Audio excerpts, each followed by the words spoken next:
الله أكبر الله أكبر الله أكبر لا إله إلا الله الله أكبر الله أكبر ولله الحمد. Assalamualaikum warahmatullahi wabarakatuh.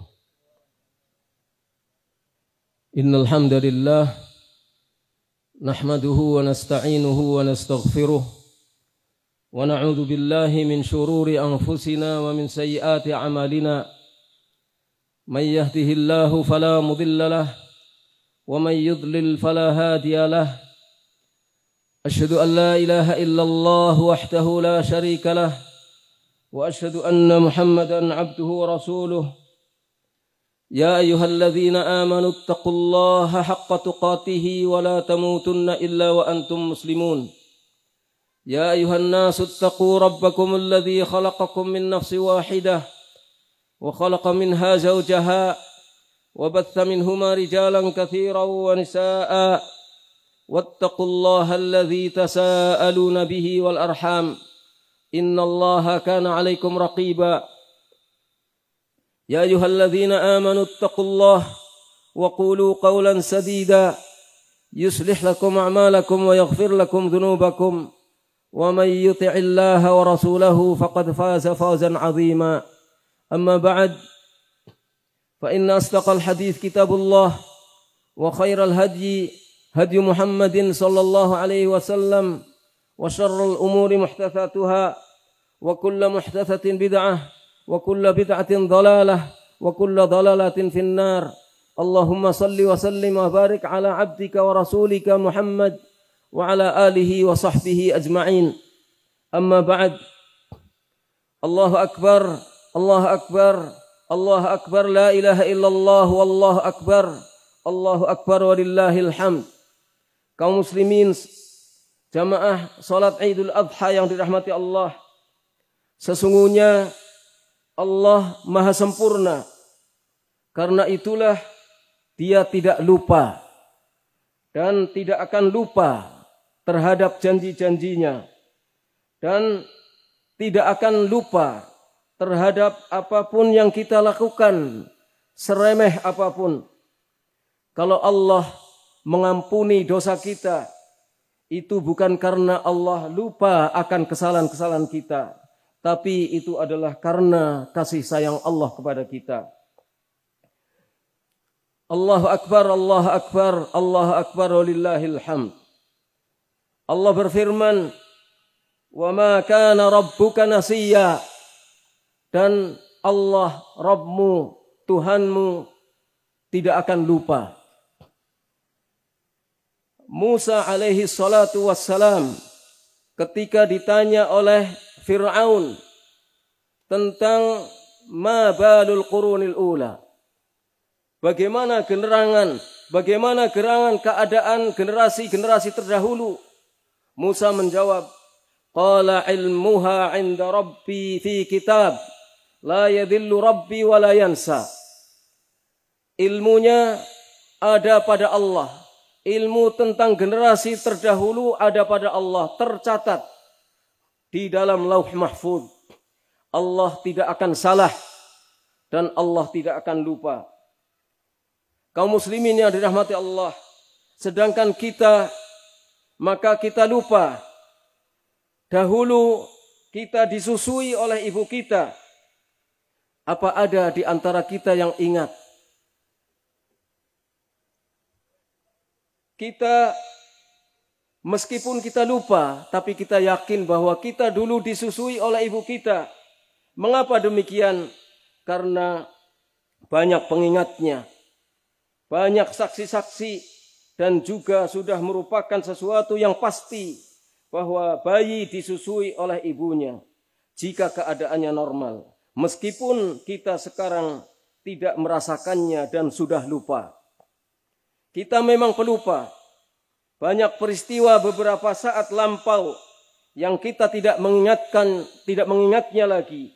Bahkan mungkin untuk hari kemarin ada yang sudah kita tidak ingat lagi. Itulah kita yang pelupa. Allahu Akbar, Allahu Akbar, Allahu Akbar walillahil hamd. Ada satu peristiwa besar dan penting, bahkan sangat penting yang pernah kita lakukan. Namun sayangnya kita semua sudah lupa dan tidak pernah merasakannya. Apa itu? Yaitu sebuah sumpah, sebuah kesaksian yang pernah kita lakukan dan pernah kita ucapkan di hadapan Allah Subhanahu wa taala. Tetapi kita sudah lupa. Kapankah itu terjadi? Terjadi dahulu kala sebelum kita dilahirkan. Sebelum kita dilahirkan. Allah mengingatkannya dalam Al-Quran. Wahyu yang diturunkan kepada junjungan kita Nabi besar Muhammad sallallahu alaihi wasallam tersebut di dalam surat Al-A'raf ayat 172. Allah berfirman, "Wa idz akhadha rabbuka min bani Adam min zuhurihim dzurriyyatahum wa ashhadahum ala anfusihim alastu bi rabbikum qalu bala syahidna an taqulu yaumal qiyamati inna kunna an hadza ghafilin." Ingatlah tatkala Allah mengeluarkan anak keturunan Bani Adam. Allah mengeluarkan anak keturunan Bani Adam dari tulang-tulang sulbi Bani Adam. Dan Allah mengambil kesaksian terhadap ruh Bani Adam. Allah mengambil kesaksian terhadap ruh-ruh kita. Allah berfirman, "Alastu bi rabbikum." Bukankah aku ini adalah Rabb kalian, Tuhan kalian, sesembahan kalian?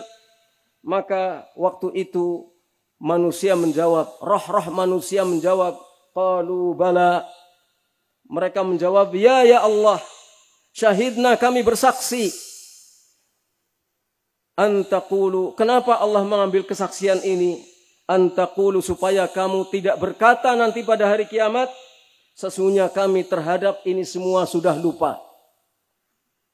Kita dahulu ketika roh kita hendak ditiupkan ke dalam jasad kita, sebelum kita lahir, pernah disumpah dan disuruh bersaksi kepada Allah bahwa Allah adalah Rabb kita yang harus kita sembah. Waktu itu kita bersumpah dan bersaksi bahwa Allah adalah Rabb, Tuhan kita yang harus kita sembah, dan kita berjanji untuk hanya menyembahnya saja, tidak menyembah kepada yang selainnya. Sumpah itu diambil oleh Allah, diabadikan dalam Al-Quran, supaya kita ingat dan supaya kita nanti di akhirat tidak berkelit dengan alasan lupa. Maka marilah jamaah yang dirahmati Allah, sebelum kita mati, karena kematian itu pasti, kita tunaikan janji kita, yaitu kita hanya beribadah kepada Allah saja, sebelum nanti di akhirat kita ditagih, sedangkan kita tidak punya alasan lagi. Allahu Akbar, Allahu Akbar, Allahu Akbar walillahil hamd. Kaum muslimin, ibadah kepada Allah artinya kita tunduk dan patuh menjalankan perintah-perintah Allah yang disampaikan melalui Nabi kita Muhammad sallallahu alaihi wasallam, serta menjauhi larangan-larangannya. Dalam ibadah kepada Allah, kita diperintahkan untuk memenuhi dua hak besar. Yang pertama hak Allah, dan yang kedua hak sesama makhluk, terutama hak manusia. Memenuhi hak Allah artinya kita berkewajiban menunaikan ibadah langsung kepada Allah SWT. Misalnya salat yang 5 waktu. Dan ibadah-ibadah lainnya. Salat yang 5 waktu ini wajib kita laksanakan dimanapun dan dalam keadaan bagaimanapun. Tidak ada alasan untuk meninggalkan salat meskipun sakit separah apapun, kecuali jika dalam keadaan sudah tidak sadar. Meskipun kita dalam bepergian, kita harus salat. di dalam bis, di dalam kereta, di dalam pesawat terbang, jika waktunya datang, kita harus melaksanakan sholat. Tidak boleh ada alasan apapun untuk menunda sholat itu hingga kehabisan waktu sholat. Kecuali bagi wanita yang sedang haid dan nifas, maka mereka tidak diperkenankan untuk sholat. Sholat adalah amal pertama yang akan dihisab dari seorang hamba. Abu Hurairah radhiyallahu anhu bercerita, sami'tu Rasulullah sallallahu alaihi wasallam yaqul, inna awwala ma yuhasabu bihi al-'abdu yawmal qiyamah min 'amalihi salatuhu, fa in saluhat faqad aflaha wa anjah, wa in fasadat faqad khaba wa khasira. Saya mendengar Rasulullah SAW bersabda, sesungguhnya amal pertama yang dihisab, dihitung, dimintai pertanggungjawaban dari seorang hamba adalah salatnya. Jika salatnya baik, benar, maka dia beruntung dan sukses. Tetapi jika salatnya rusak, karena kadang-kadang salat, kadang-kadang tidak salat, atau salatnya gerubiak-gerubuk, maka sungguh dia rugi dan tidak akan mendapatkan keberuntungan apa-apa. Hadis ini sahih, diriwayatkan oleh Imam Tirmidzi, Imam Nasai dan Ibnu Majah. Itu adalah contoh ibadah langsung kepada Allah, dan masih banyak contoh-contoh ibadah yang langsung kita tunaikan kepada Allah Subhanahu wa taala. Yang kedua, terkait dengan hak makhluk. Artinya kita wajib memenuhi hak makhluk atau hak sesama manusia sesuai dengan perintah Allah dan sesuai dengan ketentuan Allah dan Rasulnya. Ini diatur dalam hukum-hukum muamalah yang berkaitan dengan kehidupan sosial. Misalnya masalah pertetanggaan, masalah pernikahan, perniagaan dan perekonomian, termasuk misalnya utang piutang dan jual beli. Dalam kehidupan sosial, di antara prinsipnya adalah tidak saling menyakiti, tidak saling mengganggu dan tidak saling menzalimi. Rasulullah SAW bersabda, al-muslimu akhul muslim, la yadhlimuhu wa la yuslimuh, wa man kana fi hajati akhih, kana Allahu fi hajatih, wa man farraja an muslimin kurbatan, farrajallahu anhu kurbatan min kurbati yaumil qiyamah, wa man satara musliman satarallahu yaumal qiyamah. Seorang muslim adalah saudara muslim bagi yang lainnya. Seorang muslim adalah saudara bagi muslim yang lainnya. Dia tidak menzaliminya dan dia tidak membiarkan muslim yang lain diganggu oleh orang lain. Dalam riwayat tidak menghinanya, tidak merendahkannya. Dan barang siapa yang selalu membantu kebutuhan saudaranya, niscaya Allah akan memenuhi kebutuhannya. Dan barang siapa yang melepaskan kesulitan seorang muslim di dunia ini, maka Allah akan melepaskan kesulitan yang dia alami di akhirat. Kesulitan yang dialami di akhirat misalnya adalah hisab yang berat. Misalnya adalah siksa Allah SWT. Nanti akan ditolong oleh Allah SWT. Dan barang siapa yang menutupi aib seorang muslim, maka Allah akan menutupi aibnya nanti di hari kiamat. Dalam dunia perdagangan dan mencari nafkah, tidak boleh ada unsur penipuan, tidak boleh menyembunyikan cacat, dan tidak boleh menimbulkan permusuhan, dan yang lain-lainnya. Banyak nas yang menunjukkan tidak boleh memakan harta orang lain secara batil, secara tidak benar. Misalnya dengan jalan menipu, dengan jalan mengubah angka di dalam kwitansi, dengan jalan menyuap dan lain sebagainya. Allah berfirman, ya ayyuhalladzina amanu, la ta'kulu amwalakum bainakum bil batil, illa an takuna tijaratan an taradin minkum. Wahai orang-orang yang beriman, jangan kamu makan harta di antara kamu dengan cara yang batil, kecuali jika itu dilakukan dengan jalan perniagaan yang dilakukan secara ridho di antara kamu. Dilakukan saling ridho dalam jual beli. Tidak ada unsur penipuan dalam jual beli. Dan tidak ada unsur kebohongan.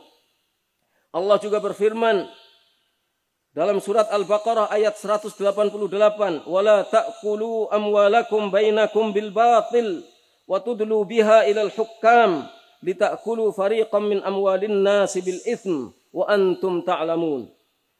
Dan jangan kamu memakan harta di antara kamu dengan cara yang batil. Dan kamu melakukan suap, menyuap para hakim. Supaya kamu bisa makan sebagian harta orang lain dengan cara yang tidak benar. Sedangkan kamu mengetahui bahwa yang dilakukan itu adalah kesalahan. Jamaah yang dirahmati Allah, dan juga tidak boleh ada riba. Karena di dalam riba ada kezaliman. Misal riba adalah seseorang meminjam uang dalam jumlah tertentu untuk jangka waktu tertentu. Dia harus mengembalikan pinjaman uang tersebut dengan jumlah lebih banyak sebagai bunga. Bayangkan jika ia harus mengembalikan lebih dari jumlah uang yang dipinjam. Semakin lama jangka waktu pembayarannya, semakin banyak bunga yang harus dibayarkan. Lama-kelamaan orang tercekik dalam lilitan hutang yang semakin menggunung dan akhirnya tidak mampu membayar. Habislah hartanya, hancur dia. Ini adalah kezaliman. Contoh lain riba adalah orang menukarkan uang 100.000 ditukar dengan uang 2.000-an baru atau pecahan 5.000-an baru, tapi harus membayar lebih karena dianggap uang baru itu harganya berbeda dengan uang lama, dan ini adalah riba. Allah melarang kegiatan riba semacam ini. Pelaku dan pemakan riba diancam keras oleh Allah. Di antaranya dalam firman Allah, alladzina ya'kuluna ar-riba la yaqumuna illa kama yaqumul ladzi yatakhabbathu asy-syaitanu minal mas. Dzalika bi annahum qalu innamal bay'u mithlu ar-riba wa ahallallahu al-bay'a wa harrama ar-riba. Faman ja'ahu maw'izatun min rabbih fantaha falahu ma salaf wa amruhu ila Allah wa man 'ada fa ulaika ashabun nar hum fiha khalidun. Orang-orang yang memakan riba, mereka tidak akan dapat berdiri kecuali sebagaimana berdirinya orang yang terkena penyakit gila karena kerasukan setan. Yang demikian itu karena mereka mengatakan sesungguhnya jual beli itu mirip riba. Jual beli mirip riba. Tetapi wa ahallallahu al-bay'a, Allah menghalalkan jual beli dan mengharamkan riba. Maka barang siapa yang datang kepadanya peringatan dari Allah, kemudian dia berhenti dari ribanya, maka baginya apa yang sudah diperoleh terlebih dahulu. Dan urusannya terserah kepada Allah. Dan barang siapa yang kembali mengulangi perbuatan riba itu, maka mereka termasuk penghuni neraka. Mereka kekal di dalam neraka. Ini mengapa Allah larang? Karena untuk menata kehidupan manusia supaya tidak ada kezaliman, supaya hidup manusia tentram, saling tolong-menolong dan saling bantu-membantu. Yang kurang dibantu oleh yang lebih memberikan bantuan kepada yang kurang. Maka jamaah yang dirahmati Allah, marilah kita beribadah hanya kepada Allah saja dengan benar, sesuai dengan tuntunan Rasulullah SAW. Kita penuhi hak Allah dan kita penuhi hak-hak manusia sesuai dengan ketentuan dari Allah dan Rasulnya. Innallaha wa malaikatahu yusalluna 'alan nabi ya ayyuhalladzina amanu sallu 'alaihi wa sallimu taslima. Allahumma salli wa sallim wa barik 'ala 'abdika wa rasulika Muhammad wa 'ala alihi wa sahbihi. Allahumma ighfir lana wa liwalidina warhamhum kama rabbawna shighara. Allahumma ighfir lil muslimina wal muslimat wal mu'minina wal mu'minat al ahya'i minhum wal amwat innaka sami'un qaribun mujibud da'awat. ربنا اغفر لنا ولإخواننا الذين سبقونا بالإيمان ولا تجعل في قلوبنا غلا للذين آمنوا ربنا إنك رؤوف رحيم. اللهم مقلب القلوب ثبت قلوبنا على دينك. اللهم أعنا على ذكرك وشكرك وحسن عبادتك. اللهم يا رزاق ارزقنا الإخلاص في القول والعمل. اللهم انصر إخواننا المسلمين في فلسطين ووحدهم على كلمة التوحيد واغفر لموتى المسلمين منهم. اللهم دمر اليهود والصهاينة والرافضة والنصيرية والحوثية ومن وراءهم من حلفائهم. اللهم دمرهم تدميرا وشتت شملهم وفرق جمعهم وأخرجهم من غزة ومن أرض فلسطين ومن أرض الشام كلها. اللهم أصلح ولاة أمورنا وأصلح بطانتهم. ربنا آتنا في الدنيا حسنة وفي الآخرة حسنة وقنا عذاب النار والحمد لله رب العالمين والسلام عليكم ورحمة الله وبركاته.